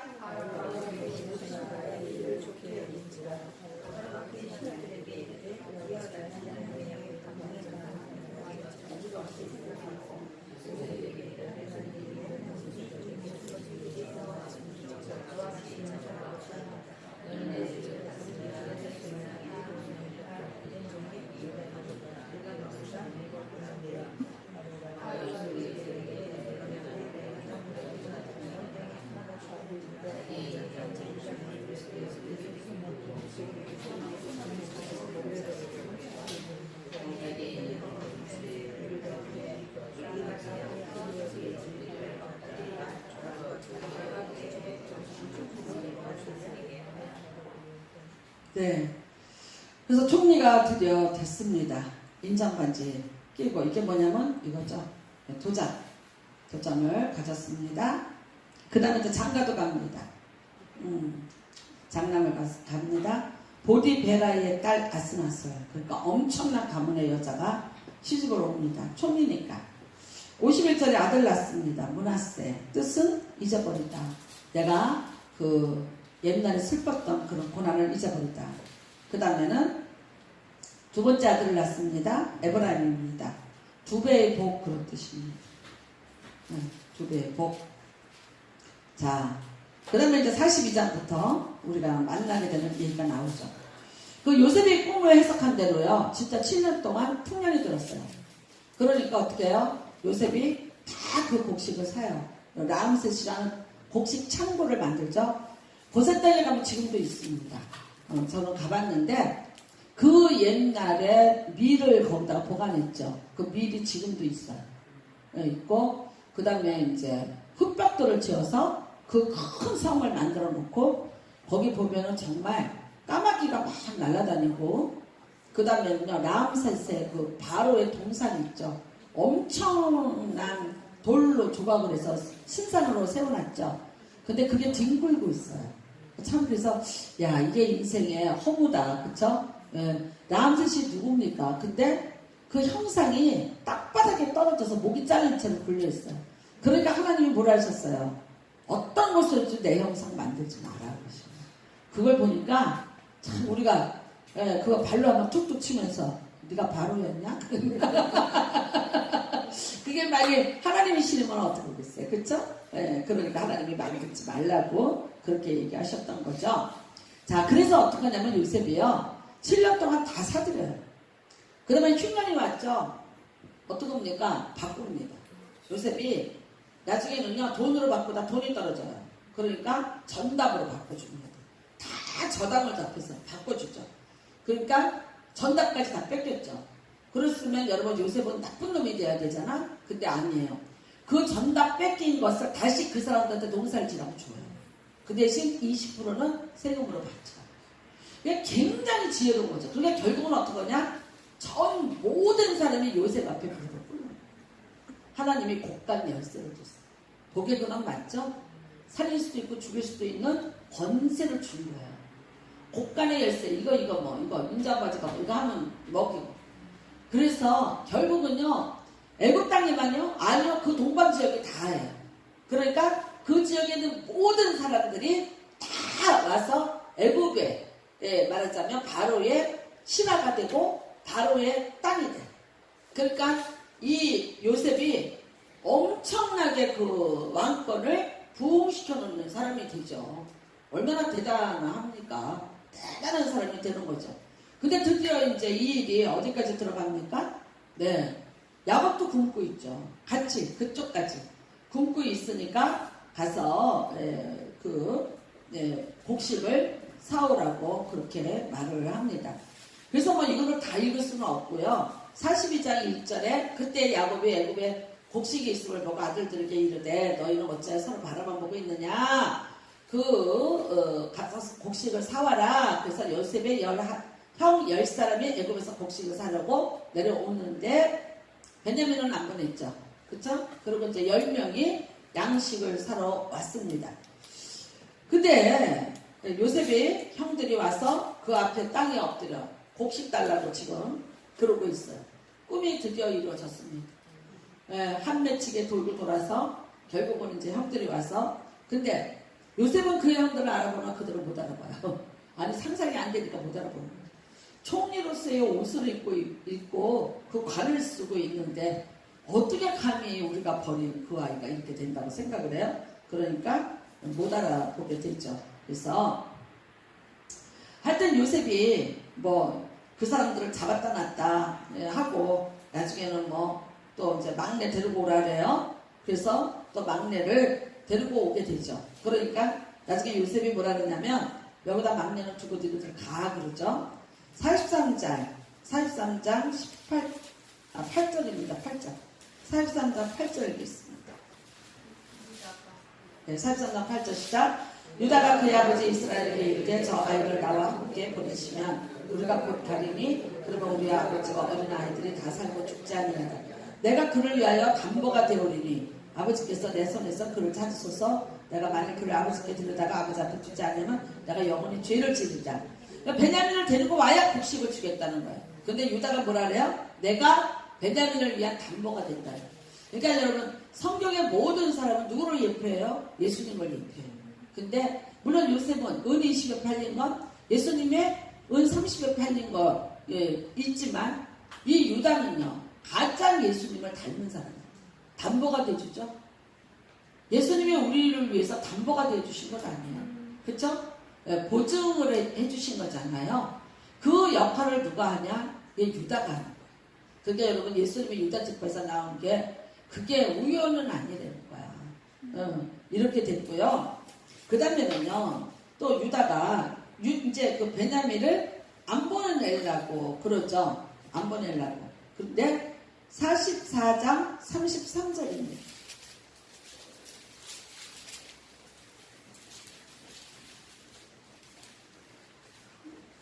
이제 주의 종으로 이 아이를 대신하여 머물러 있어 내 주의 종이 되게 하시고 그 아이는 그의 형제들과 함께 올려보내셨어요.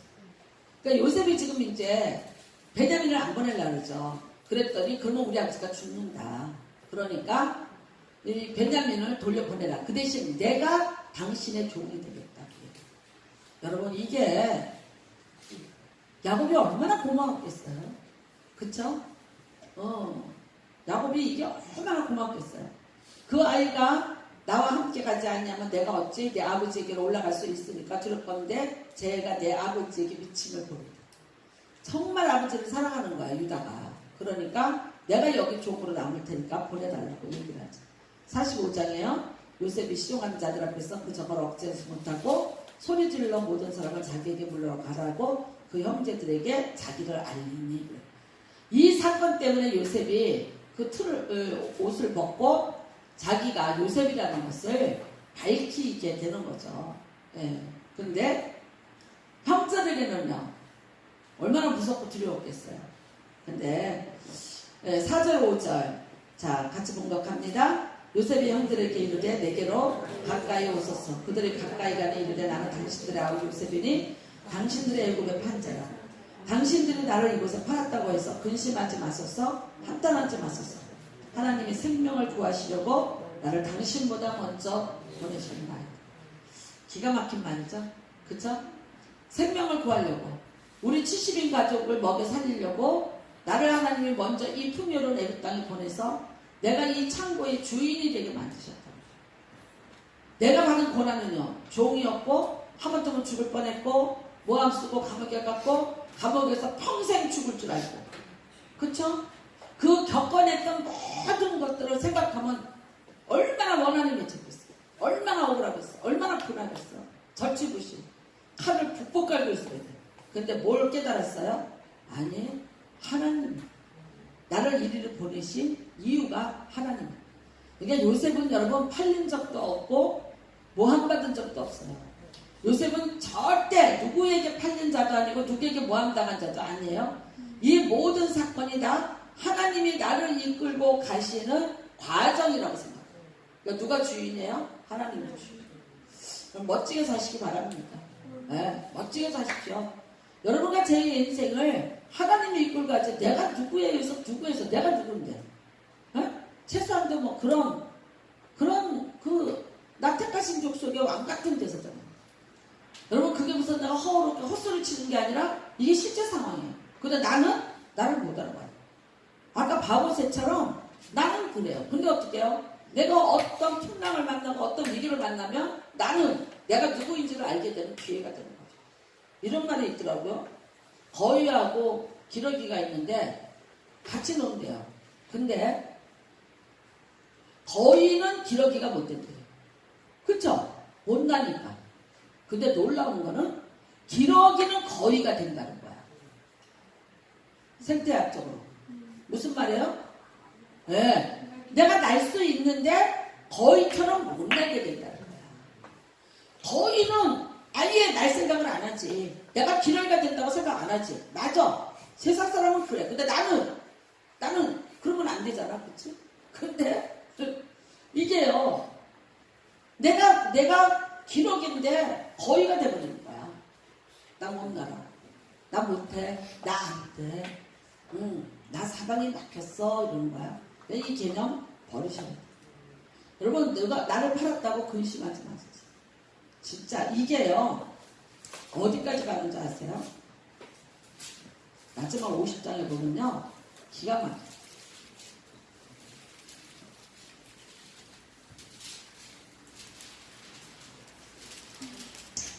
19절입니다. 50장 19절입니다. 시작. 요셉이 그들에게 이르되 두려워하지 마소서 내가 하나님을 대신하리라.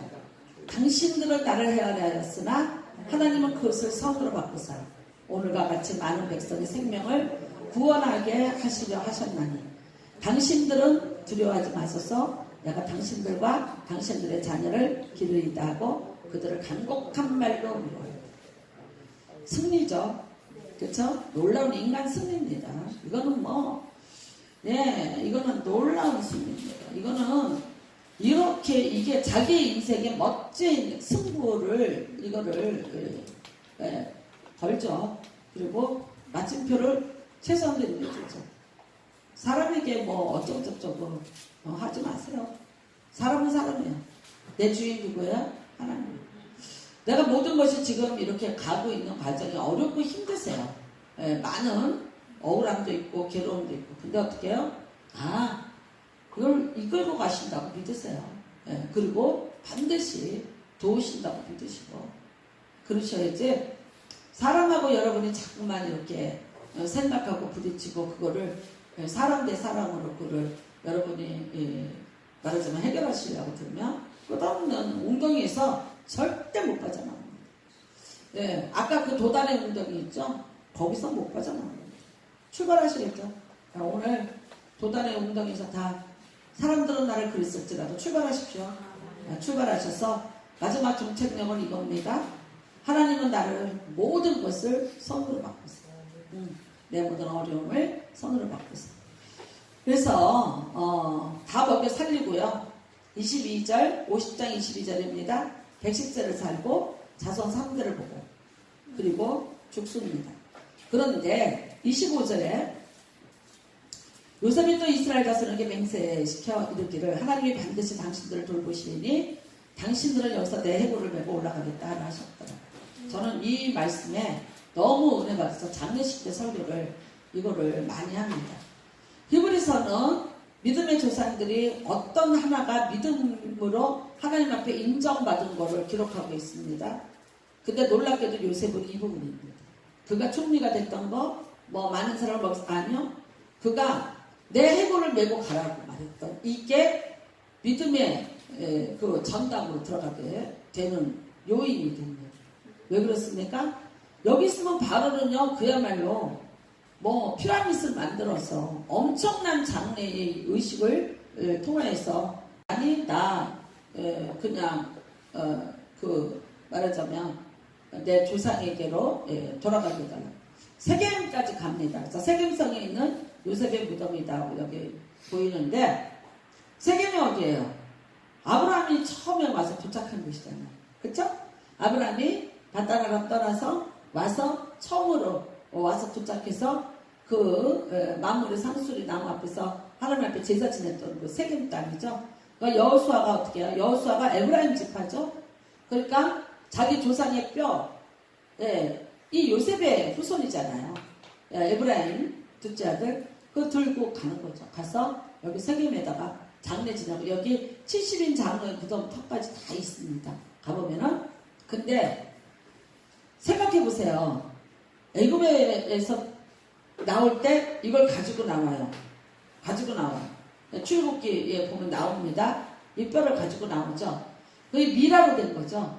근데 이들이 40년 여정에 이걸 들고 다니는 거예요. 그 40년 여정에 이걸 들고 다니는 거예요. 똑같이 이걸 들고 가요. 요셉의 관을 40년 광야를 통과하면서 들고 가요. 근데 어떤 의미였을까요? 왜 그 흉측한 관을 그렇게 들고 가라 했을까? 여러분, 우리 조상의 땅이라는 게 있다는 거지. 이 사람들이 40년 광야에서 헤매면서 항상 의심했던 거 뭐예요? 과연 우리 조상의 땅이 있어? 우리가 여기서 간다면 과연 우리가 머물 곳이 있어? 거기가 어디야? 왜? 430년의 시간의 단축 단절이 있잖아요. 근데 누가 말해주고 있어요? 이 뼈가 말해주고 있는 거예요. 요셉이 가잖아요 지금. 내가 죽어서도 내 아비 야곱이, 예? 또 이삭과 아브라함의 그 조상이 있는 그 터가 거기에 있다는 거죠. 그 뼈가 있는 곳이. 그러니까 내가 그곳으로 가겠다는 거예요. 그러니까 여러분 40년 동안 이 사람들이 갈등하고 의심하고 처음에는 우리가 애굽으로 돌아가야 되지 않을까, 진짜 있을까, 뭐 여러 가지 할 때마다 누가 말해주고 있어요? 요셉의 뼈가 말해주고 있는 거예요. 모세의 말보다 더 무서운 게 뭐예요? 요셉이 죽은 뼈야. 모세도 거기서 태어났잖아요.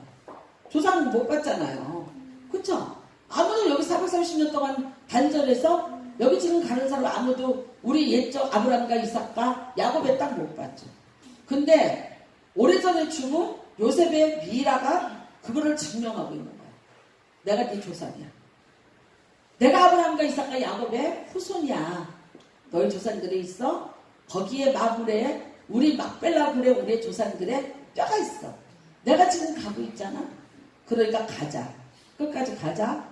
돌아가지 마라. 포기하지 마라. 적과 꿀이는 땅이 있다. 약속의 땅이 있다. 가자. 누가 말하고 있어요? 죽은 뼈가 말하고 있어요. 그러니까 여러분, 믿음이 좋은 부모님은 죽어도 살아서 있는 것보다 더 무섭게 힘을 발휘합니다. 여러분이 다 그렇게 되시길 바랍니다. 기억도 하기 싫은 부모가 되지 마시고 우리 부모를 생각하면 내가 하나님의 나라, 하나님의 약속, 그 다음에요. 그 부모가 기도해 놨던 것들, 그 믿음의 모든 행위들, 그리고 그가 헌신했던 모든 것에 상급과 은혜가 나를 위해서 준비되어 있다. 멋진 거예요. 자손들이 살면서 계속해서 기억해 줍니다. 저는 가끔가다 이렇게 찬송가를 부르면 새벽기도 같은 때도 이렇게 부르면 눈물이 그렁그렁할 때가 있어요. 왜? 아버지가 힘들 때 불렀던 찬송. 나의 갈 길 다가도록 하면 아유 힘들구나 사오고. 그럴 땐 돈 달라고 안 했어요. 그 다음에는 또 이 풍랑이 년하여서 더 빨리 갑니다. 부르면 진짜 어렵구나. 눈치껏 피하자. 뭐 이런 식으로. 그러니까 항상 이렇게 찬송가가 그게 생각이 나요. 그러니까 부모가 죽은 것이 아니에요. 사라진 것이 아니라 그 영향력은 뼈가 되었을 때도 진골이 백도가 되어도 지키고 또 발휘합니다. 여러분과 제가 그런 믿음의 조상이 되시길 주님의 이름으로 축복합니다. 자, 창세기는 이제 1장부터 3장까지는 창조 역사, 그 다음에 4장부터 우리가 11장까지는 원역사라고 해요. 고대 역사. 그 다음에 이제 12장부터는 족장의 역사로 들어가죠. 그래서 아브라함, 이삭, 야곱, 마지막 요셉으로. 그래서 요셉이 죽는 것으로 끝이 납니다. 여기까지의 모든 족장의 시대는 끝이 나요. 이제는 어떻게 됩니까? 출애굽을 통하여서 하나의 나라가 될 수 있는 준비를 하게 되죠. 그 가는 과정이 출애굽기, 그 다음에 이제 민수기, 그 다음에 법을 주신 레위기, 그 다음에 다시 한번 그 법을 준 거 10년기까지 가요. 그 다음에 이제 여호수아는요, 이 모든 것이 성취되는 거죠. 드디어 땅이 있고 백성이 있는 거죠. 그 다음에 주권이 있는 거죠. 나라가 세워지는 거. 그게 여호수아서죠. 성취. 거기까지 가는 겁니다. 자, 이것으로 우리가 한번 이걸 마치도록 하겠습니다. 자, 여기 이거 이집트의 역사에 이런 자료들이 있습니다. 보면은 요셉의 이야기, 뭐 홍수, 기근 이런 것들이 실질적으로 이 글을 해석을 하니까 나오더라는 거예요. 그 다음에 뭐 이런 것들은 별 중요하지 않고 요셉의 무덤, 요셉의 신앙 고백 잘 기억하셔서 당신들은 나를 헤아렸으나 하나님은 그것을 선으로 바꾸사 오늘과 같이 만민의 생명을 구원하려 하시려 하였나니. 멋지게 나의 삶 속에 하나님의 그런 어떤 계획과 섭리를 잘 찾으시고 또 고백하시는 은혜가 임하시기를 주님의 이름으로 축복합니다.